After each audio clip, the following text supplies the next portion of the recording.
Vážení páni, ešte raz srdečne vítajte na jubilejnom 20. ročníku Žilinského literárneho festivalu. Je mi veľkým potešením, že môžem medzi nami privítať autorku Ajelet Gundar-Gosen, izraelskú spisovateľku.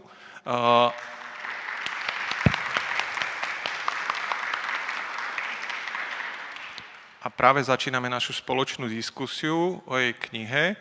Je to tretia kniha, ktorú vydalo a preložilo vydavateľstvo Artforum, Tam, kde číha vlk. A o tejto knihe bude diskutovať s Katarínou Labudovou a tlmočiť bude Alexandra Ďubeková. Príjemný zážitok.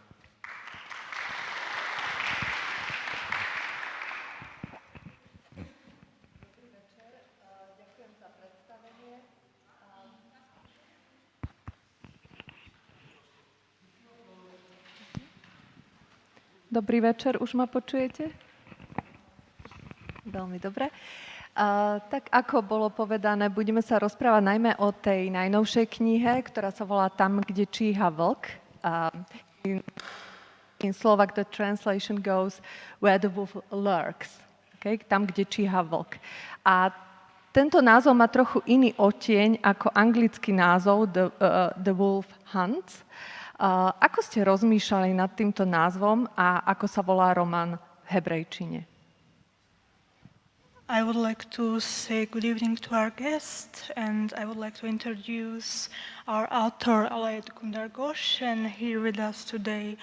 And my question is primarily about your newest book, Where the Wolf Hunts. And I would like to ask, how did you come up with this title? Because the English translation is Where the Wolf Hunts, and our translation is Where the Wolf Lurks. So how different are these connotations to you? So Dobry den, Shalom. And I'm very happy and excited to be here. It's my first time. The title in Hebrew is actually completely different. The title of this novel in Hebrew is relocation, which is an English word.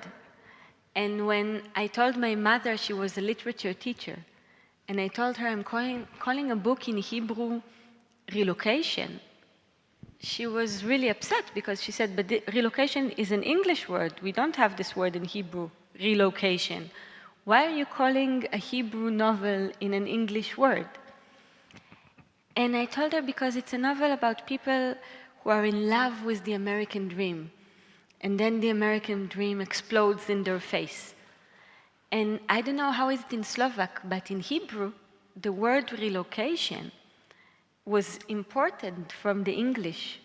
And all Israelis today, the ultimate Israeli dream is to live the American dream and to go on a relocation. Tak som tu veľmi rada a dobrý deň. Teda, čo sa týka názvu knihy, je úplne iný, teda najmä v hebrejčine som vybrala anglické slovo relocation, teda premiestnenie. A keď som o tomto hovorila mojej matke, tak bola z toho taká veľmi nešťastná. Pýtala sa mňa, prečo som vybrala anglické slovo pre hebrejskú knihu, ale podstata tohto slova a aj tohto príbehu je v tom, že je to o ľuďoch, ktorí sa premiestnili, ktorí milujú americký sen a tento americký sen im môže vybuchnúť do tváre doslovne.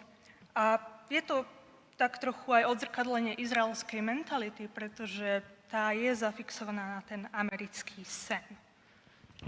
And the English translation, The Wolf Hunt, is because it tells the story of an Israeli mother relocating to America.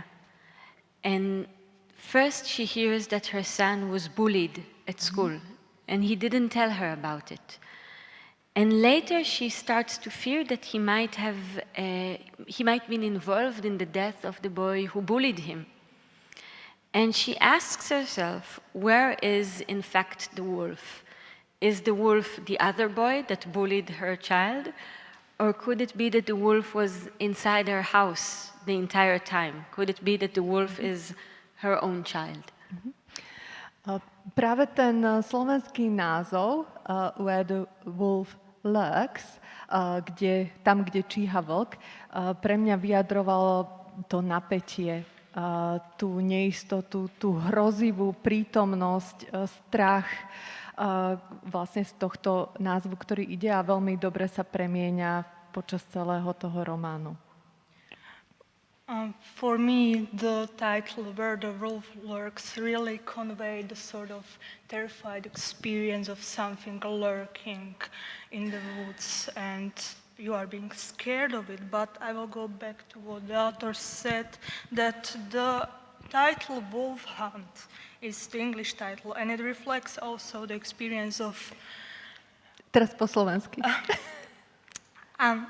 Odráža teda tú skúsenosť, anglický názov Wolf Hunt, skúsenosť izraelskej matky, ktorá sa premiestnila do Ameriky, ktorá sa ocitla v Amerike a teraz sa potýka so šikanou vlastného syna. A zrazu nevie, kto je ten vlk, či je ten vlk niekde mimo jej domu, je to ten druhý chlapec, alebo či je ten vlk v jej dome a či je to jej dieťa. Ako by ste charakterizovali žáner románu? Je to psychotriller alebo detektívka? Je to psychologický román? How would you characterize the genre of the novel? Is it a psychological thriller? Is it a detective story? Is it something else? That's a good question, because when I started writing the novel, I knew that in one level, it's a thriller. We have a dead body, a child is dead, and we are wondering who did it, who done it. Could it be that the Israeli boy killed his Afro-American classmate? So in this element, it is a thriller. Je to veľmi zaujímavá otázka, pretože na jednej úrovni ide o thriller. Nájde sa mŕtve telo, nájdeme mŕtvého chlapca a tento mŕtvý chlapec je Afroameričan a vidíme tu teda tie napätia medzi izraelským chlapcom a Afroameričanom. Čiže na jednej rovine je to thriller.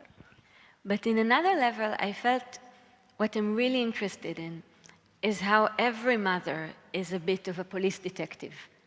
Not just the mother in the story, but I think every mother to a teenager knows this feeling of looking at your child as if he was a mystery, a riddle that you are trying to solve. Just as I think every child, when he grows up, starts to look at his parents and to wonder who are they really. And in this element, I didn't think about it as a thriller. I thought about it as this psychological questioning of what does it mean to be a parent? How much do we really know our children? How much do we really want to know our children? V tej druhej rovine to pre mňa bolo skôr psychologická rovina. A zaoberala som sa otázkou, že či je matka ten detektív, ktorý sa snaží prísť na to, kým je jeho dieťa a pozerá sa na svoje dieťa ako na detektívny prípad, ktorý potrebuje rozlúštiť. Čiže skutočne tu máme tú otázku, kto sú naše deti a zároveň deti si kladú otázku, kto sú naši rodičia. A v tejto psychologickej rovine som sa teda snažila zamerať na to, čo to znamená byť rodičom. Thank you. My v tomto románe naozaj sledujeme ten príbeh z perspektívy matky, ktorá naozaj sa snaží rozluštiť tú záhadu, čo sa stalo, číta rôzne dôkazy, ktoré nachádza. A my všetko vnímame iba cez ňu.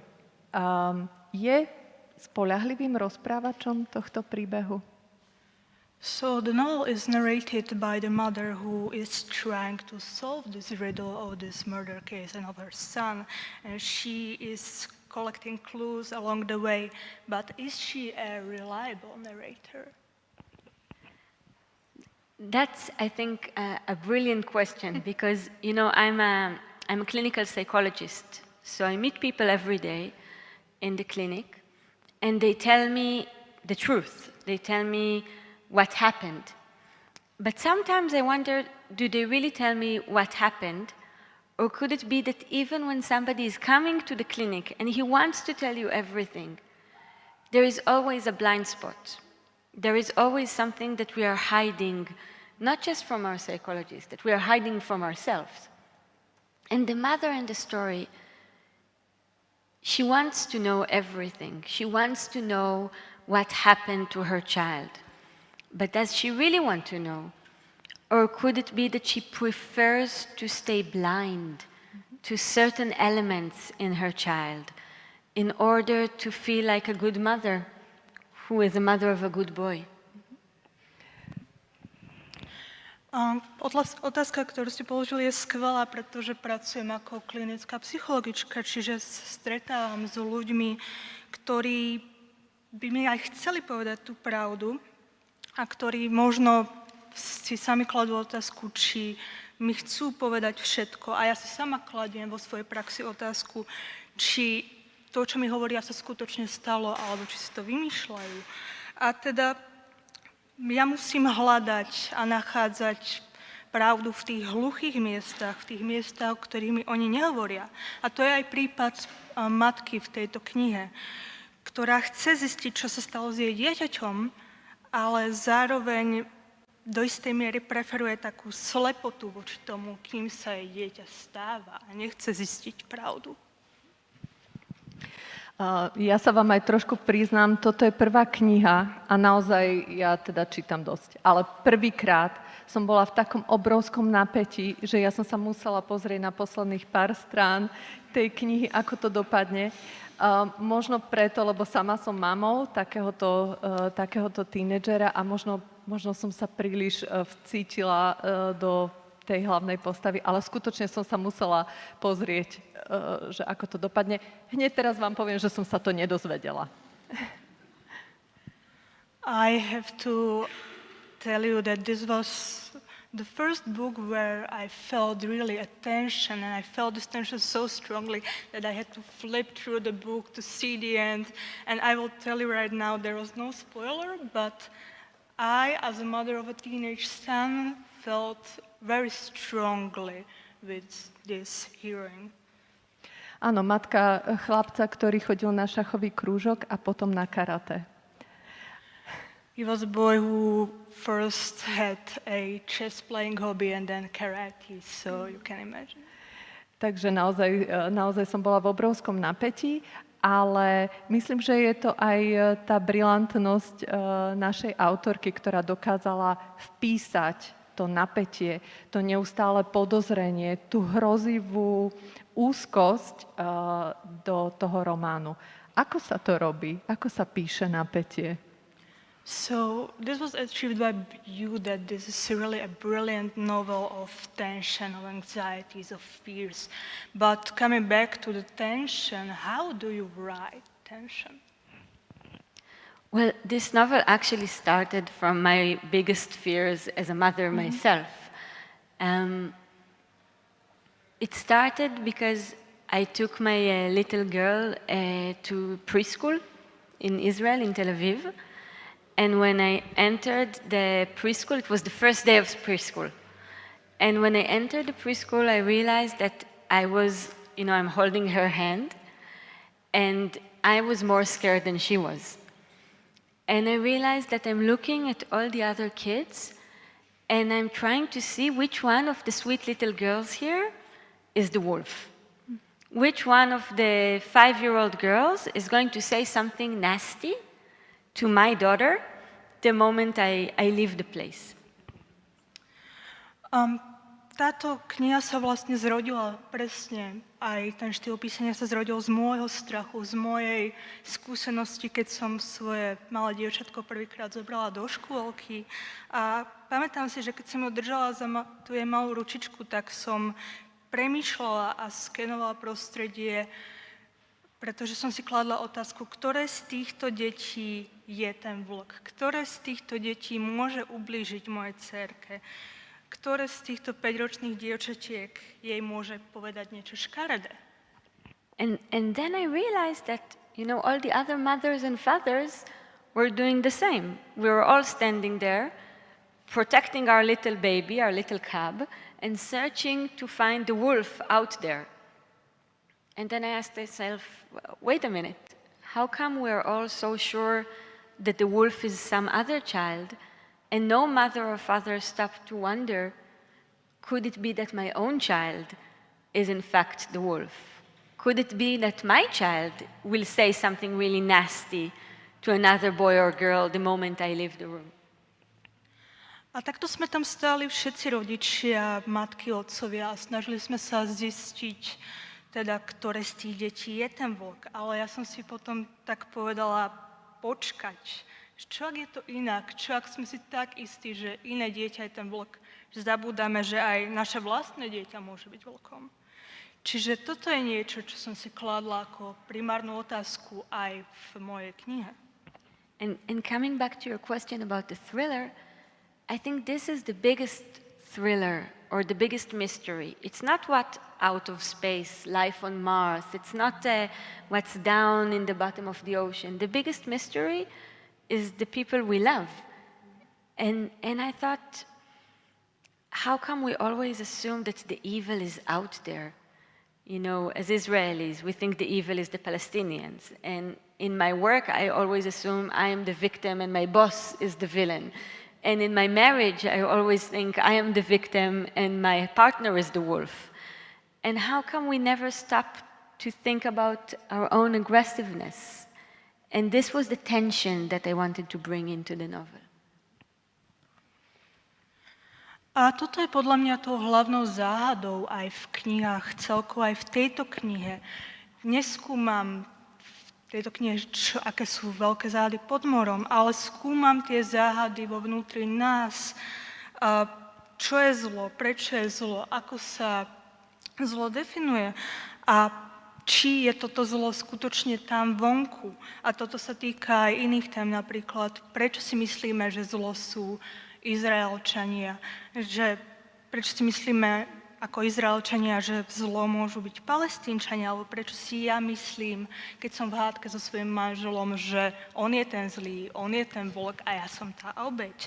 A týmto sa tiež vytvára napätie, o ktorom píšem. Sledujeme rodinu, ktorá sa presťahuje zo zasľúbenej zeme z Izraela do amerického sna, do USA. Do akej miery tieto krajiny reprezentujú, tieto mýty zasľúbenej krajiny a amerického sna? A do akej miery sa tieto mýty zrútia? In the novel we see a family that relocated from the promised land to the land of American dream, and to what extent do you think these two countries, Israel and USA, represent the promised land and the American dream? I think, I don't know how is it in Slovakia, but in Israel it's really interesting how, you know, for 2,000 years Jews wanted to get to Israel. Israel was the promised land, and Jews wanted to get to Israel. Now Jews got to Israel, and so many people are dreaming about America. And I thought it's quite ironic that when you don't have a country, you long for it, and when you get your own country, you long to be somewhere else. And in The Wolf Hunt, I thought about the American dream, about living the American dream. And what happens when you get what you wanted, when you live the dream you always had? Are you happier then, or do you realize that this dream was an empty fantasy? Toto je spojené aj so Židmi, pretože Židia 2000 rokov snili o zemi zasľúbenej, o Izraeli, a teraz, keď už v tej zemi sú, tak snívajú zase o Amerike. A vnímam to ako celkom ironické pre nás, pretože vždy chceme to, čo nemáme. Nemáš, chceš to, máš, zrazu chceš niečo iné. A toto sa rieši aj v mojej najnovšej knihe, tam, kde číha vlk. Čo sa stane s rodinou, ktorá si splní všetky svoje sny? A či je tento sen skutočne to, čo chceli, alebo je to len prázdna fantázia? Perfektne toto nadväzuje na moju ďalšiu otázku, ktorá sa týka začiatku románu. Na začiatku románu sme svedkami útoku na synagógu, pri ktorom umrie mladé dievča.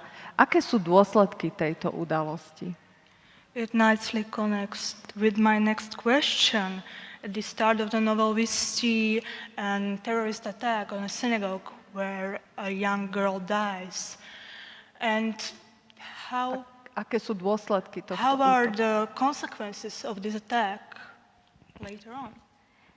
The novel starts with an Israeli family that feels safe in America, and then there's a terror attack which is based on a real terror attack that happened at Pittsburgh synagogue, a massacre that happened inside the synagogue. And then the Israeli mother starts to fear for her child, and she sends him to study self-defense, Krav Maga, so he will not be a victim. And only later she starts to fear that maybe because she didn't want him to be a victim, she taught him how to be a killer.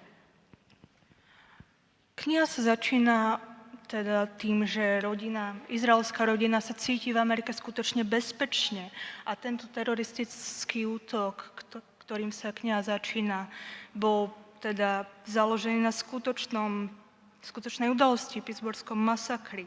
A v tejto knihe, keď už dôjde k útoku a potom útoku, sa hlavná hrdinka, matka, rozhodne, že dá svojho syna na tréning Krav Magy, sebaobrany, aby sa nestal obeťou.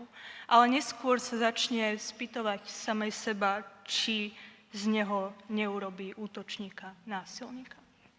And this is also based on a real experience, because I told you about my daughter's first day at school. So that day when I came back home, I told my husband about what happened in the preschool. And I told him, right now it's just the two of us here, and she's there in the preschool, and we have no idea what's going on with her. And I asked him, say you could choose, say you had a choice. I'm asking you. Say you had a choice between having your child being the victim right now at school. Some other girl is the wolf and she's the victim. Or between having our child being the wolf right now and bullying another girl. What would you rather choose as a parent for your child? A toto sa týka aj tej skutočnej udalosti, príhody so škôlkou, ktorú som už spomínala. Neskôr som sa o tom bavila s mojím manželom, že my vlastne nevieme, čo sa s našou dcerou v škôlke deje a že či by chcel, aby sa z nej v budúcnosti napríklad stala obeť. A to je otázka aj k vám všetkým, či by ste chceli, aby sa z vášho dieťaťa stala obeť, alebo aby sa z nej toho dieťaťa stal vlk, útočník. Čo by ste si pre vlastné dieťa vybrali? And I asked my husband, my partner, and I thought it was a real question. And he looked at me and he said, what kind of mother are you? How can you even ask this question? Of course, if I had to choose between having my girl being the bully, being the victim, or being the wolf, I'd rather have her being the wolf. He didn't even see it as a question. And I was very uncomfortable with that. And I told him he's from a family of Holocaust survivors. His grandfather survived the Holocaust.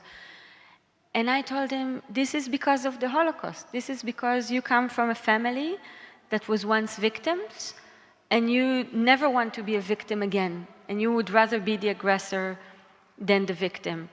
But maybe being the aggressor is not always the best thing.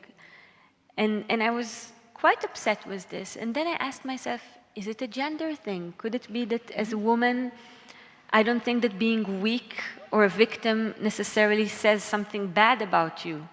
And for a man to be a victim is terrifying. I don't know. But this was really what initiated the writing of the novel. A potom som pokračovala teda s tým, čo som hovorila môjmu manželovi, a on jednoducho nechápal túto moju otázku a pýtal sa ma, čo si to za matku, ako sa vôbec môžeš niečo takéto pýtať. Jasné, že radšej by som mal za dieťa vlka ako obeť. A jednoducho nepochopil moju otázku a mňa to dosť znepokojilo, pretože potom som sa na to musela pozrieť aj spätne z jeho pohľadu. Môj manžel pochádza z rodiny preživších holokaustu, čiže skutočne on už nechcel byť tou obeťou a radšej by si vybral, že bude vlkom. A ja by som nebola až taká agresívna, nešla by som tou cestou agresie. A potom ma napadlo, že môže to byť aj možno rodový problém, že ženy na to nazerajú trošičku inak a nejdú hneď tou agresívnou cestou a nevidia hneď to, že byť obeťou musí byť nutne zlé. Zatiaľ, čo muži si skôr môžu vybrať tú agresívnejšiu cestu vlka. Ale toto boli tie otázky, s ktorými som začala písať knihu. Myslím, že v románe sa ukazuje, že hlavná postava alebo matka, ktorá sa volá Lilach, alebo americkým menom asi Laila, tak vlastne prechádza akosi krízou identity a tá identita sa netýka len jej úlohy matky, ale je to kríza identity jej identity dcéry, jej identity Izraelitky, jej identity Američanky, ženskej identity, identity manželky. Zaujímalo by ma, ktorá z tých identít je najkrehkejšia. Going back to the character of Lilach or Laila, as it said in the book, in the American setting, there is a big part of her that deals with identity crisis, and she has a complex set of identity crisis elements because she embodies different roles in her life. She's an Israeli woman, she's an American woman, she's a mother, she's a wife, she's a woman. But I would like to ask which of these identities is the most fragile?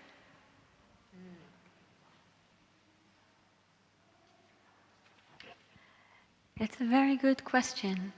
I wonder if it changes through a given moment in her life, because I think she doesn't want to think of herself as an Israeli, but then the terror attack comes and proves that even if she doesn't think of herself as Jew or as an Israeli, if the terrorists think of herself as a Jew, then it defines her. You know, many Jews, also here in Slovakia in Second World War, they were not religious. They didn't think of themselves as Jewish. They wanted to assimilate.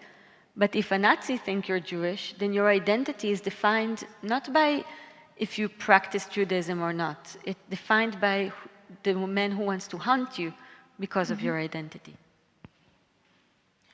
Je to veľmi dobrá otázka, pretože myslím si, že tieto identity sa prejavujú momentovo. V rôznych momentoch má silnejšie iné časti jej identity.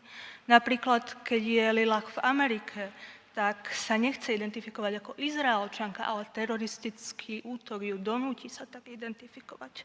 A myslím si, že je to podobné aj do určitej miery pre slovenské prostredie. Slovenskí Židia sa tiež nechceli identifikovať ako Židia, chceli byť asimilovaní, ale oni si to ku koncu dňa nevybrali, pretože nacisti povedali a definovali, kto je Žid. Blok definoval, kto je Žid. And in a way it's the same, I think, about the identity of a woman. I think sometimes I walk in the street and I don't think of myself in that given moment as a woman. I just have thoughts. But if there's one man in the street that will shout some nasty sexual word at me, automatically, because he refers to me right now as a woman, I don't know if you have that in Slovakia. Do men still shout here? Can? Okay. If he shouts a very sexual word at me, I'm automatically pushed back into this one identity. I'm a woman walking in a street in Tel Aviv in the night, and suddenly all the other thoughts are gone, and I'm limited to this. Not because I choose this identity in that given moment, but because it's like a collar on my neck. You become really aware of it. Yes. A toto sa týka napríklad aj ženskej identity. Keď sa prechádzam po ulici, nepremýšľam o sebe ako o žene, ale keď po mne začne nejaký chlap na ulici kričať sexistické narážky, tak samozrejme zrazu si uvedomím, že som žena a presunie ma to niekam do Izraela, do Tel Avivu, večer a zrazu si uvedomujem aj to, akej farby sú moje vlasy. And the last identity, which I find really interesting, is the identity of a mother that chose not to have a career. She chose to be just a mother. And then in Israel, some people say, my kids are my biggest achievement, or my kids are my biggest project. And then you think, but if your kids are the achievement, if your kids are the project, what happens if the kid doesn't want to be an achievement? Or if the kid is not a very beneficial project?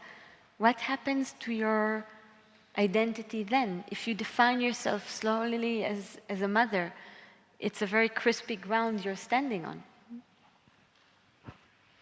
A taktiež, čo sa týka identity matky, hlavne teda matky, ktorá nie je karieristka a chce byť iba matkou. Toto je napríklad príznačné aj pre Izrael, že niektorí rodičia premýšľajú o svojich deťoch ako o projekte, ako o nejakej najväčšej svojej životnej zásluhe. Ale čo sa stane, ak toto dieťa už nechce byť tým projektom, alebo ani nie je veľmi dobrým projektom, čo ak nie je to najväčšou zásluhou? Čo potom?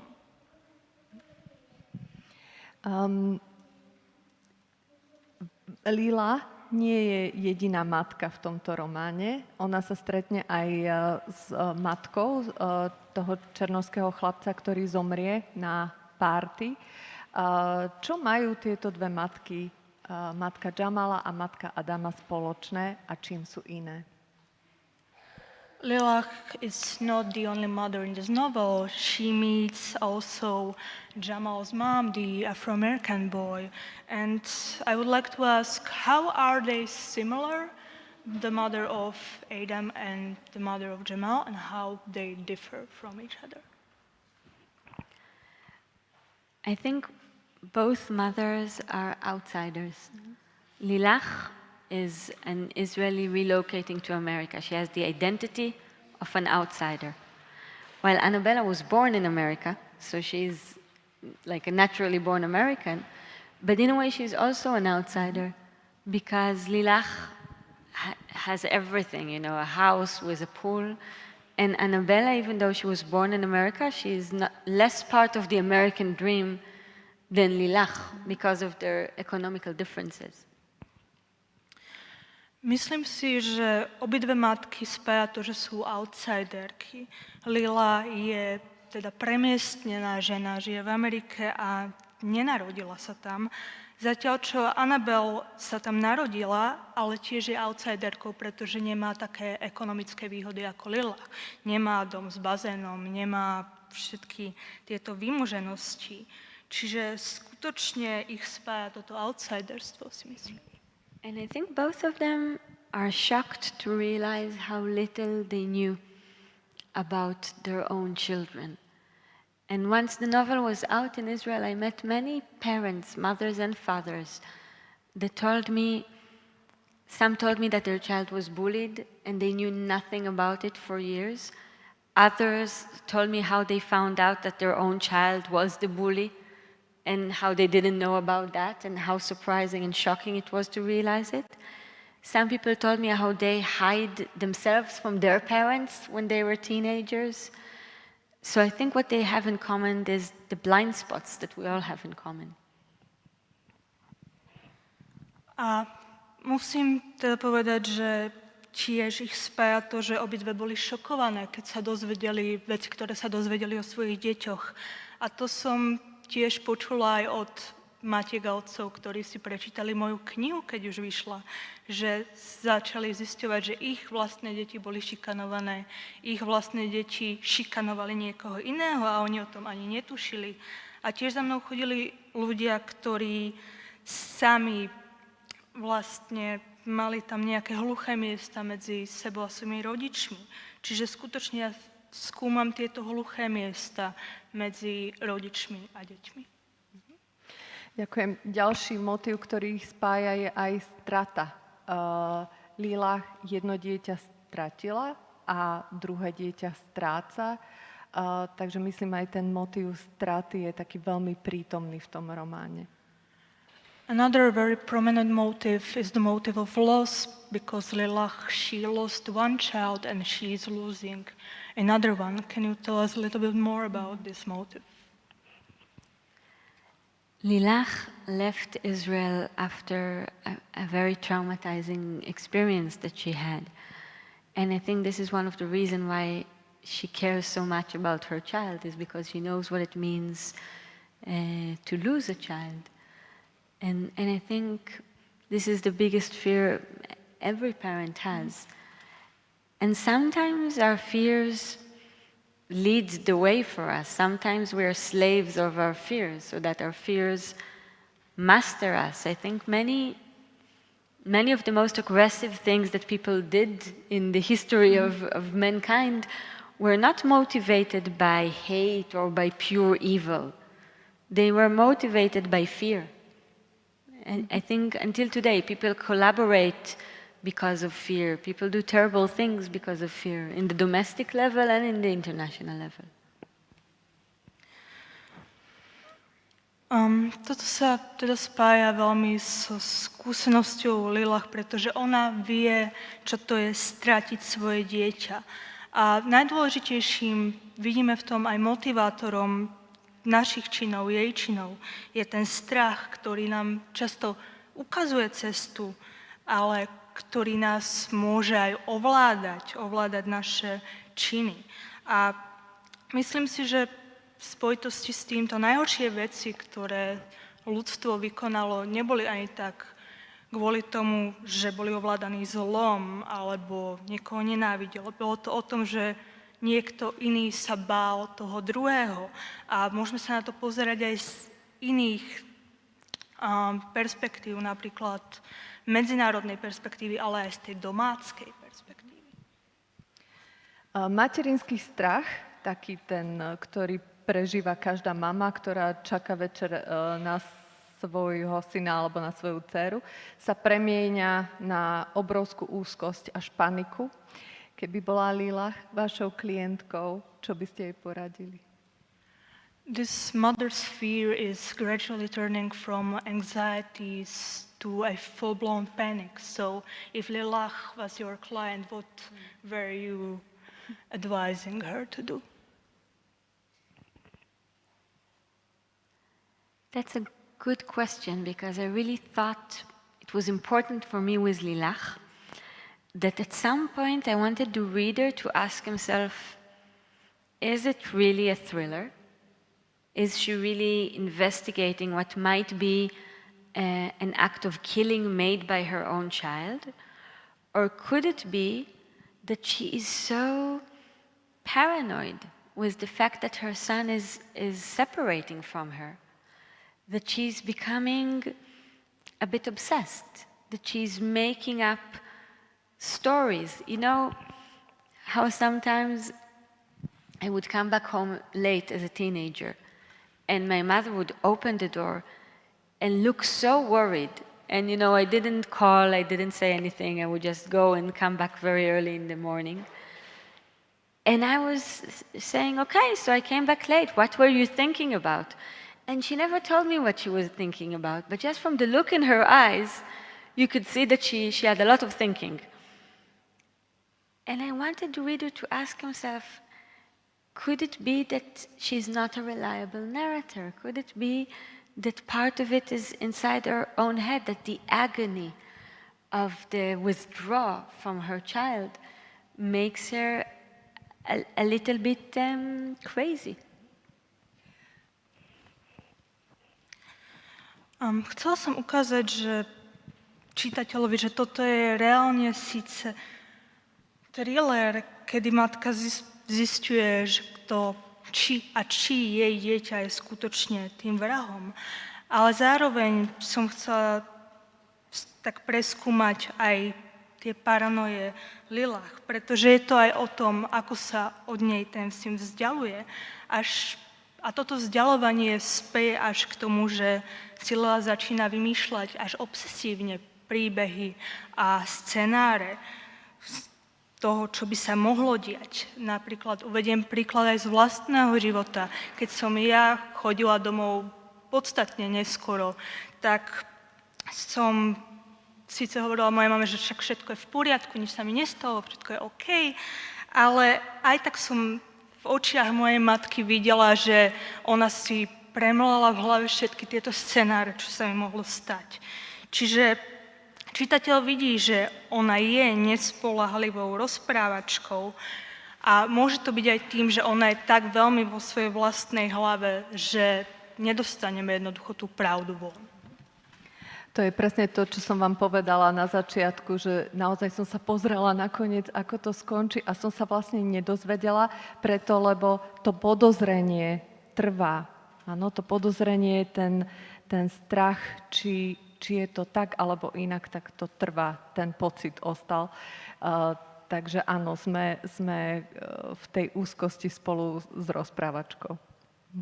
And this connects to what I said about the ending, that I've expected a resolution, but instead I was met with fears and suspicions and anxieties in the end. And really we were still as if in her head nothing is resolved in the novel. For me, there is a very clear solution in the end about Lilach's agenda. Mm-hmm. What does she want more? To protect her son from the world or to care if her son is a good person? What is it that our generation cares about? My grandmother's generation wanted to raise a good person. A good communist, a good fascist, a good patriot, okay? There was this ideology, and you raised your child under the ideology. My generation, we don't ask ourselves, how can I raise a good person? We ask ourselves, how can I raise a person who feels good about himself? And this was for me the question with Lilach in the end. If she had to choose between raising a child who is good and between raising a child that feels good about himself, what would she rather have? And I feel that I know it by the end. But you know, the word the end, like in cinema, when you have the word the end, and I think in real life, and that's why I do it also in the novels, I hate this word because it doesn't work like this, right? We're always left with doubts. We're always left wondering. And maybe it's about accepting the wondering. Yes, the beginning and the ending is always arbitrary. Yeah. Yes. A záver teda podľa mňa je celkom jasný. Je tam ten boj v tej agende medzi tým, či chcem chrániť svojho syna pred svetom, alebo či chcem, aby ten syn bol dobrým človekom. A v generácii mojej starej mamy išlo hlavne o to, aby sme teda vychovali dieťa podľa aj nejakej ideológie, aj dobrého človeka, či už vychovávame dieťa ako komunistu alebo ako niekoho iného. Lenže moja generácia vychovávať deti, aby nielen boli dobrými ľuďmi, ale aby sa oni sami cítili dobre. Čiže to je ten záver, že Lila už vie, že chce vychovať dieťa, ktoré sa cíti dobre samo o sebe a na konci už túto pravdu tiež chápe. A tiež ja konkrétne nemám rada také tie filmové konce, kedy už jasne vieme, že je koniec. Mám radšej, keď kniha vyplynie do takej neistoty a otvorenosti. ten Lilin strach nie je len strach materinský, ale premieta sa a to podozrenie sa premieta aj do iných vzťahov. Dokonca spôsobí, že Lilach je neverná v domnení, že ju manžel podvádza, si to tak vykonštruuje. Je jej strach živený neistotou o nej samej? This fear is not only mother's fear, but Lilach's fear penetrates other relationships in her life to the point that she cheats on her husband. And could this fear be exasperated by her insecurities about herself?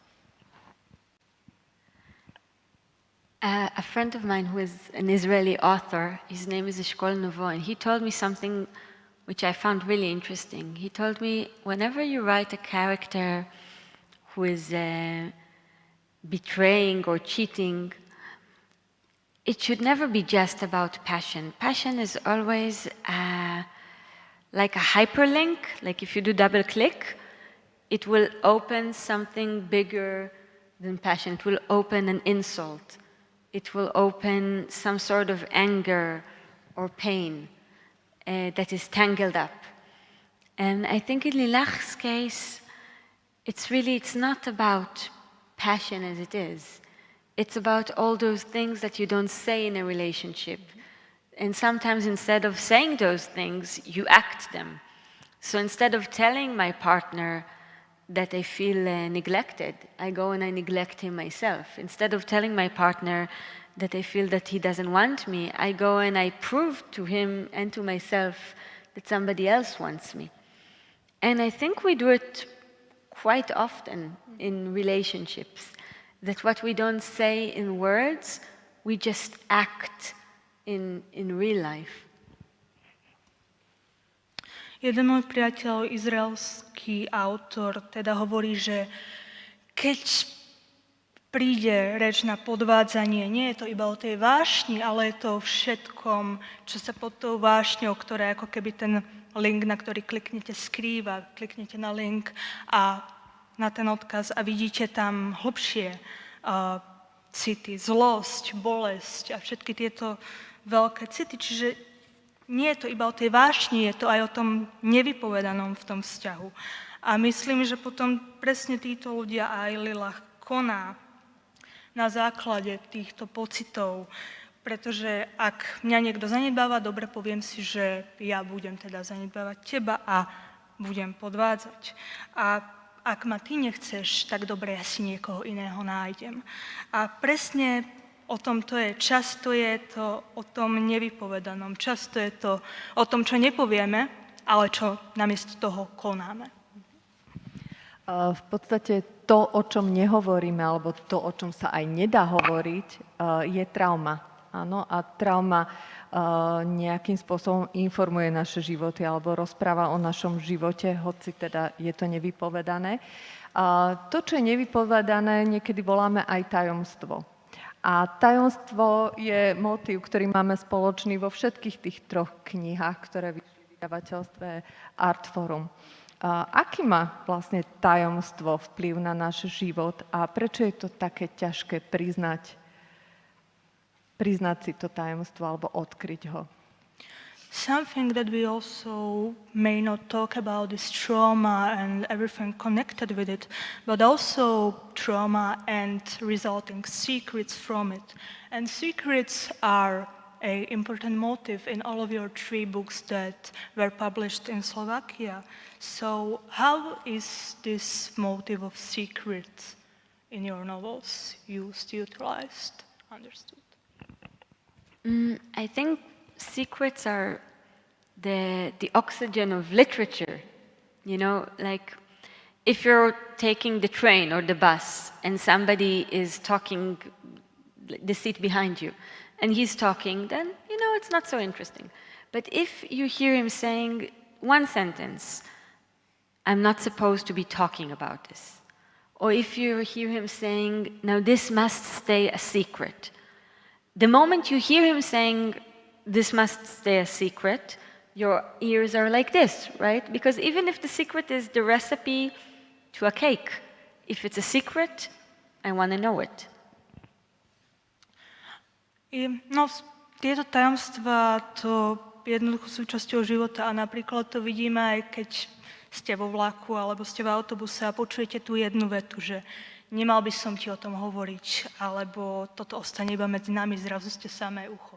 Takže skutočne tie tajomstvá sú korením života. And you know, secrets is the essence of passion. Think about, you remember Rita Hayworth taking off the glove? If I cover my hand up to here, then the hand becomes erotic. If a woman covers her hair, then the hair becomes erotic. Otherwise, hair is not that erotic. But if you cover something up, then this becomes the center of our gaze. What is covered is what we want to see. What is revealed, you know, it's out there. If it's not a secret, we don't long for it.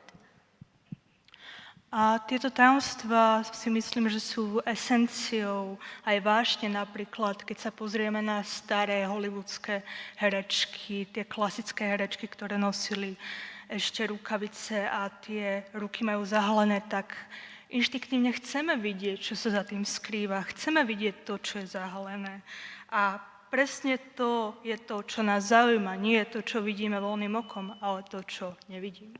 I even think about, you know, Marilyn Monroe, the most iconic picture of her with the dress, trying to put the dress down. You know this picture? You have so many pictures of women in underwear, and they're not icon. But the one picture of a woman trying to hide her underwear, this is the icon. The icon is somebody trying to hide something, but it is still shown. And I think just in pop culture, it's the same in literature. There's a secret, and then there's somebody revealing the secret, and this is what creates the tension, the passion in literature. A to máte aj, keď vidíte napríklad obrázky z porozahalených herečiek alebo žien, ktoré jednoducho nie sú úplne nahé, ale je tam to tajomstvo v týchto ikonických obrázkoch. A toto tajomstvo, ktoré vidíme aj v popkultúre, aj v literatúre, je tým hlavným, čo teda sa snažím pokryť. And I think in psychotherapy and also in politics, I'm always interested in the secrets that we don't want to know about ourselves. So if somebody is coming to my clinic as a psychologist, I always feel like whatever it is that people don't want to talk about is what we have to talk about in order for psychotherapy to work. And in the national level, I always feel that the things in our collective past or in our collective present that we don't want to talk about, these are the things that we have to talk about if we want to make our country better. So I feel it's not just about passion, secrets. It's also about responsibility, to know yourself. You know, I'm an excellent secret keeper. Ja veľmi držím tajomstva, mne naozaj môžete povedať a ja už to nikdy v živote neprezradím, ale tie tajomstvá sa potom stávajú bremenami na druhej strane, takže tajomstvo môže byť bremeno, ale tajomstvo môže byť aj zdrojom našej moci. Hej, mám niečo, čo ostatní nemajú, mám niečo, čo ostatní nevedia. Áno, mám tu informáciu. First, second. So, and dealing with the secrets, I'm a psychologist and in psychotherapy and also in okay. Som psychologičkou a teda, čo sa týka politiky a aj psychológie, keď za mnou niekto príde s tým, že má tajomstvo a má niečo, o čom sa nechce baviť, tak práve tam musíme ísť, práve o tom sa musíme baviť, pretože aj keď za mnou príde pacient, tak to je to prvé, čo chcem počuť, to, o čom sa nehovorí. A to je súčasťou napríklad našej kolektívnej minulosti. To, o čom národy nehovoria, o tom by sa mali začať baviť, pretože iba tak sa zlepšíme ako spoločnosť, ako ľudia. A to sa teda spája aj s tou vášňou, aj s tým tajomstvom, ale rovnako dôležité ako tieto dva aspekty je aj táto zodpovednosť. Baviť sa o tom, o čom sa nechceme baviť. And Okay, I can say it. I'm an excellent secret keeper. Yes, anyone can tell me anything, I will not pass it. But then it becomes a burden. Yeah. Yes. So a secret can be a burden. On the other hand, it is also a source of power. Yes, because you know something the others don't. Yes, so secret is a very enigmatic and powerful thing. Yeah.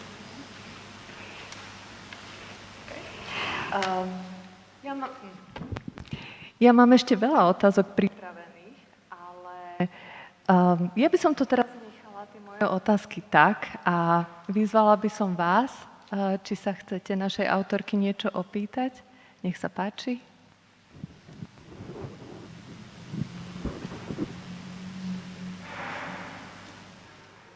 Áno, nech sa páči.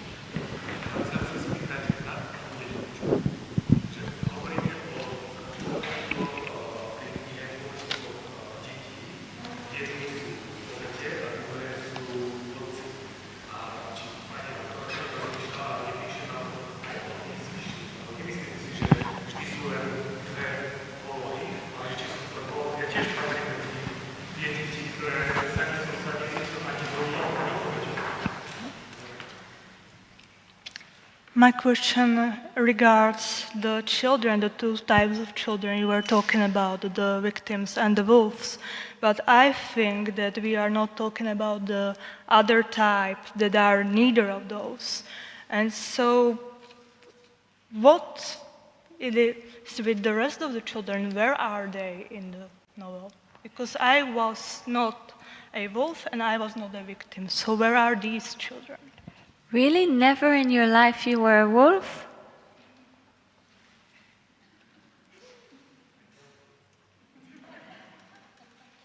I'm sorry for being so direct.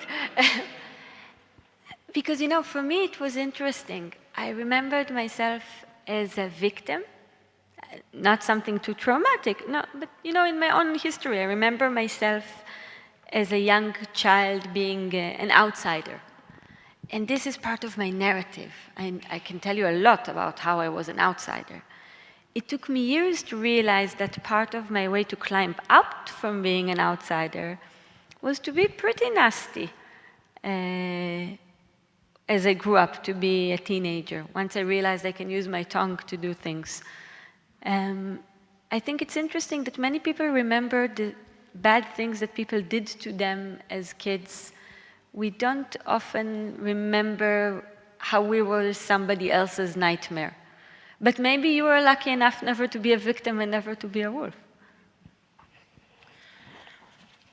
Ja sama si skôr pamätám, že ja som bola tou obeťou a teda sa pozerám aj na ten svoj príbehový narratív z tohto uhla pohľadu, pretože roky som nemohla sa nejako dostať z tejto pozície obete a potom v tínedžerskom veku sa zo mňa stala strašná hnusová. Mala som riadne podrezaný jazyk, pretože som sa ho musela naučiť používať. Čiže ja si myslím, že tí, čo sú agresori, si zase napríklad nepamätajú to, čo robili iným ľuďom. Ja by som iba pre stream zopakovala otázku, či je to vždy vyhradené, že deti musia byť agresori alebo obete. Ďalšia otázka, nech sa páči.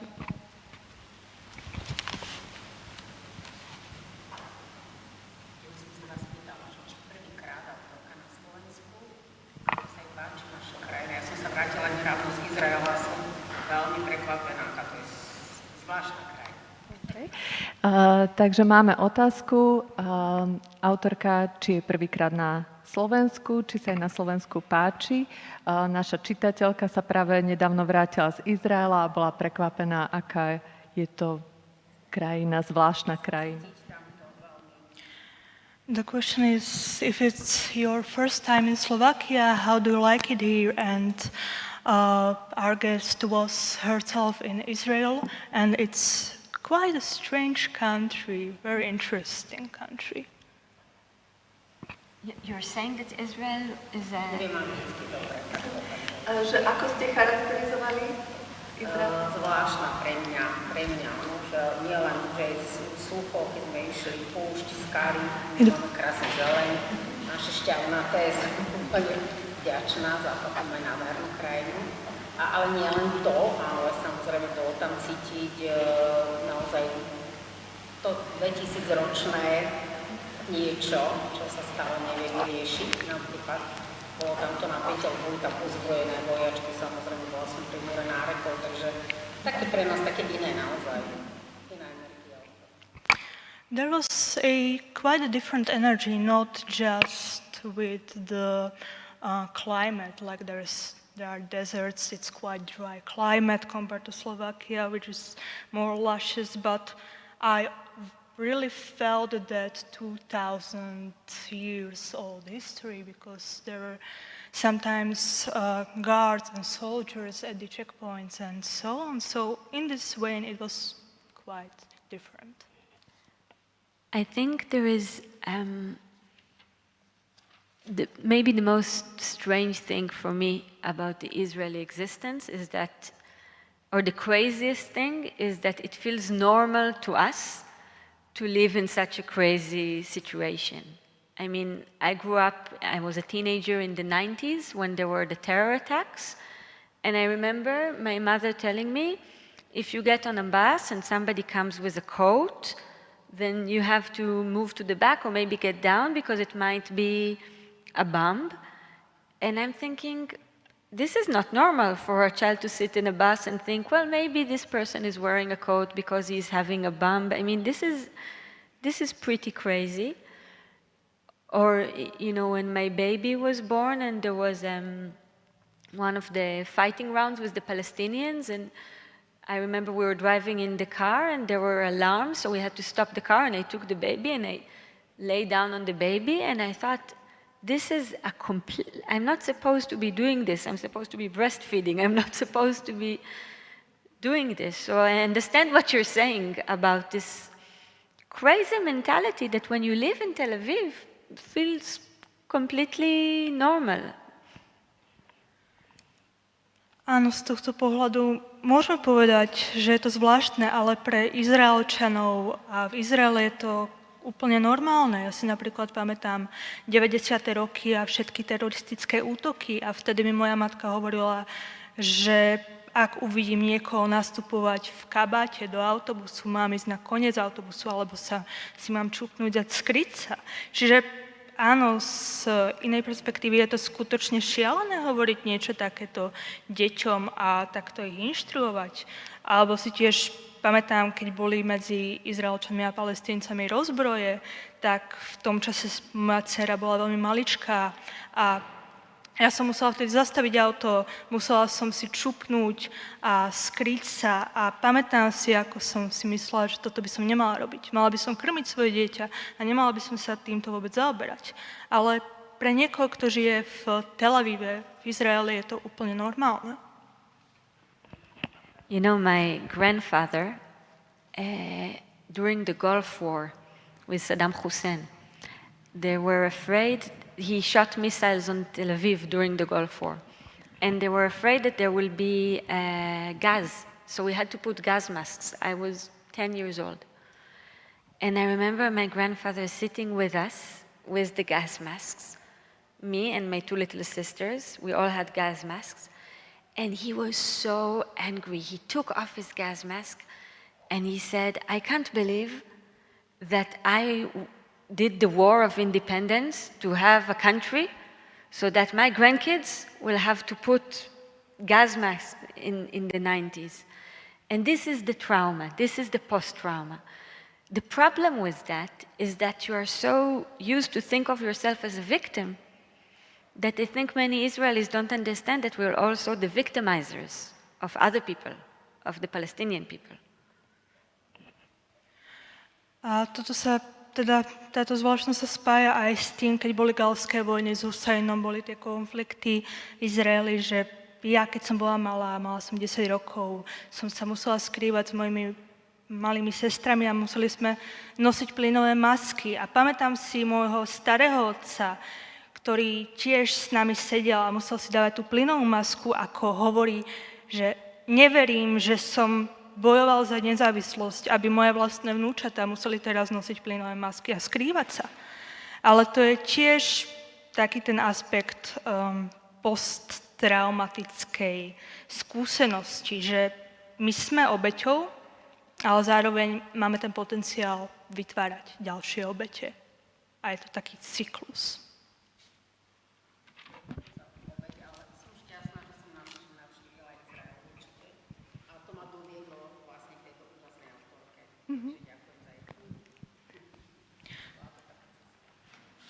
Thank you for your answer, but I'm very glad that the trip to Israel led me to your books, so I'm very grateful for that experience.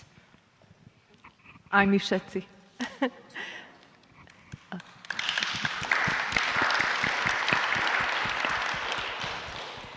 Ja by som týmto ukončila naše milé stretnutie. Povzbudila by som vás, ak ešte ste nečítali knihy našej autorky Ajelet Gundar-Gosen, aby ste si kúpili slovenské preklady, prípadne si ich aj dali podpísať. Ďakujem, že ste prišli. Thank you very much, and thank you so much for translating.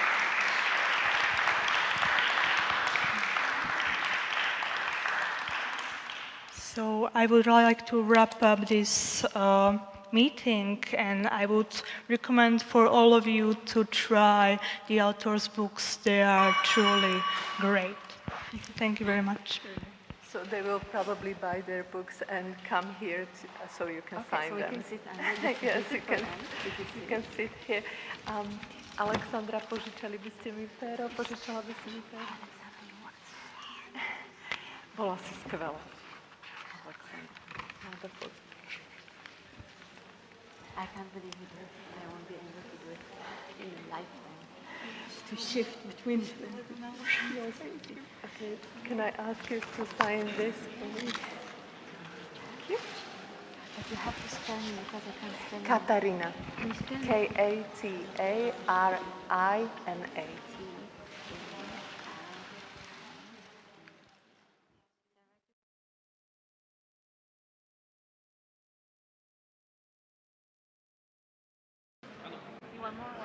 Vážené dámy, vážení páni, poprosím vás teraz o pozornosť. Pristupujeme k tretej fáze nášho večera a tohto prvého dňa jubilejného ročníka, 20. ročníka Žilinského literárneho festivalu a dovolte, aby som medzi nami privítal primátora mesta Žiliny, pána Petra Fiabaného. Ďalej riaditeľa festivalu Luboša Mišíka. A zostáva s nami na pódiu aj izraelská autorka, spisovateľka Ajelet Gundar-Gosen, ktorú ste mohli práve teraz počúvať, diskusiu s ňou. A to sú traja ľudia spoločne s našim mimoriadnym hosťom a našim láskavým podporovateľom Vladom Michalom z Bratislavy. Nech sa páči. Ktorí teraz symbolicky otvoria 20. jubilejný ročník Žilinského literárneho festivalu a potom bude nasledovať ocenenie Vlada Michala z rúk vlastne riaditeľa. Takže ešte raz ďakujem všetkým, že sú tu s nami a odovzdávam slovo Lubošovi. Ďakujem Pavlovi Labudovi, ktorý je skvelý moderátor. Chcel by som poprosiť pána Michala, pána Petra Fiabaného a našu najväčšiu literárnu osobnosť všetkých čiast Ajelet Gundar-Gosen, aby zbavili tento artefakt tej plachty. Vyzerá to ako raketa, nie je to raketa. Je to to, čo odhalujeme vždycky. Uí! Takže ďakujem týmto trom ľuďom za otvorenie festivalu, ale chcel by som poprosiť Petra Fiabaného, ktorý je náš dlhoročný podporovateľ, človek, čo miluje knihy a preto sme sa priatelili ďaleko skôr, ako sa stal primátorom a ďakujem, že chodí na náš festival, aby povedal možno pár slov a privítal vás tu. Ďakujem pekne, naozaj veľmi krátko. V prvom rade veľké poďakovanie chalám z Artfora a celému týmu za zorganizovanie festivalu. 20 rokov to nie je málo, to je veľa, naozaj veľký potlesk za to, že to stále robia s nadšením, s chuťou a že to robia dobre. Tak to je naozaj také. Mňa každá takáto možnosť niečo v tej Žiline urobiť takéto vždy teší, takže ja to naozaj hovorím úprimne, nielen preto, že sme dobrí kamaráti a dlho sa poznáme, ale a to kamarátstvo zostáva napriek všetkému, tak aj fakt, že ďakujem aj za mesto, že to tak je. Držím palce, krásnych pár dní pri knižke, pri zaujímavých autoroch, zaujímavých diskusiách, užite si to spoločne, nech to dobre dopadne a nech zostane energia na ten 21. ročník. Ďakujem veľmi pekne. A teraz môže Peter a Ajelet s Alexandrou odísť. Ďakujeme veľmi pekne. Ďakujeme.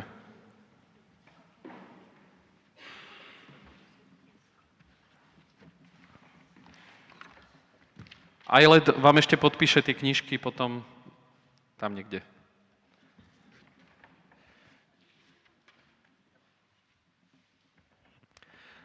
No.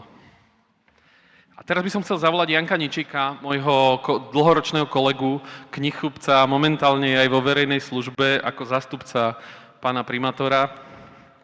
Janko Ničik, skvelý človek. A my by sme chceli dať Vladimírovi Michalovi cenu. A tú cenu sme nechali zabalenú z jedného prostého dôvodu, že chceme vám dopriať tú rozkoš pri tom rozbalovaní, lebo je to veľmi zložitá vec, takže ja ju rozložím.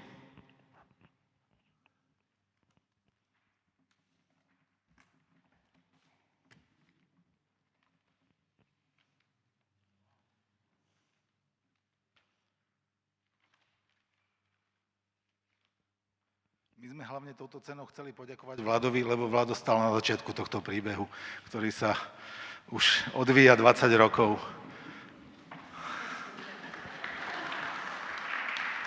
Takže je to grafika tohtoročného festivalu, ktorá je taká veľmi špeciálna a v sobotu ju tu aj autorka, ktorá sa volá Broňa... Ako? Šrage? Broňa Šráge, ktorá robí bublinu, aj bude signovať. Ďakujeme, Vladimír.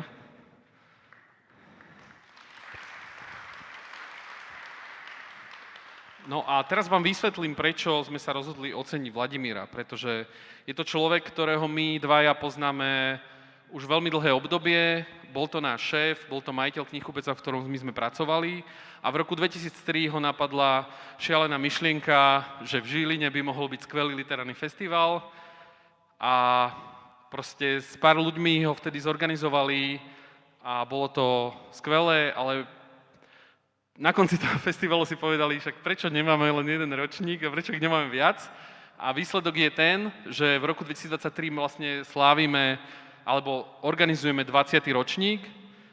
Medzi tým sa veľa vecí udialo, veľa ľudí, ktorí sú tu nie preto, že by neboli, ale preto, že nemohli prísť.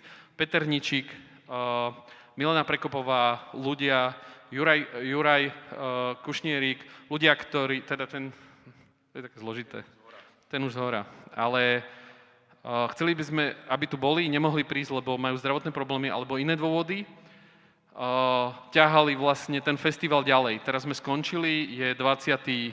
ročník, očakávame ešte pár rokov sa udeje, tak nám držte palce a ja by som možno dal mikrofón Vladimírovi a ešte som chcel povedať, že Vladimír je človek, ktorého mám veľmi rád.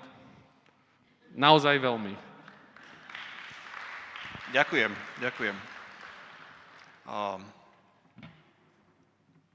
Asi by bolo dobre poďakovať všetkým tým ľuďom, ktorí za tých 20 rokov pri tom festivale stáli. Ale je to strašne dlhý zoznam. A určite je dobre spomenúť týchto dvoch pánov, ktorí sú tu, ktorí to ťahajú teda až doteraz. Od začiatku to bol Marek Adamov a jeho stanička, Milenka Prekopová s nadáciou 21. storočia, nadácia Polis a mnoho žilinských inštitúcií a organizácií. a mnoho konkrétnych ľudí.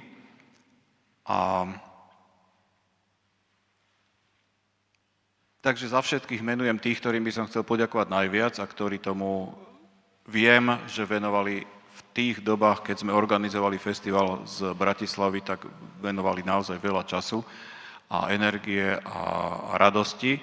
A to je moja manželka Jana Michalová a jej sestra Alena Hrončeková. A prepáčte všetci, na ktorých som zabudol. Tak veľmi pekne ďakujem. Ďakujem aj Jankovi, že bol ochotný tu so mnou byť, aby som tu nebol sám. Myslím to veľmi, veľmi dobrom naozaj. A chcem vás pozvať do baru, kde je pripravený welcome drink, také veľmi ľahké občerstvenie a zhruba za 19 minút a pár sekúnd začne skvelý jazzový koncert, básne muzické od Báleš Ensemble, ktorí sú úžasní muzikanti a naozaj zhudobnili slovenskú poéziu neskutočným spôsobom a je to dôvod, prečo sme ich zavolali teraz tu, lebo mne osobne sa ich skladby veľmi páčia a dúfam, že si ich užijete spolu s nami. Tak priatelia, čakajú nás 2 dni nádherného festivalu. Tak vítajte na festivale.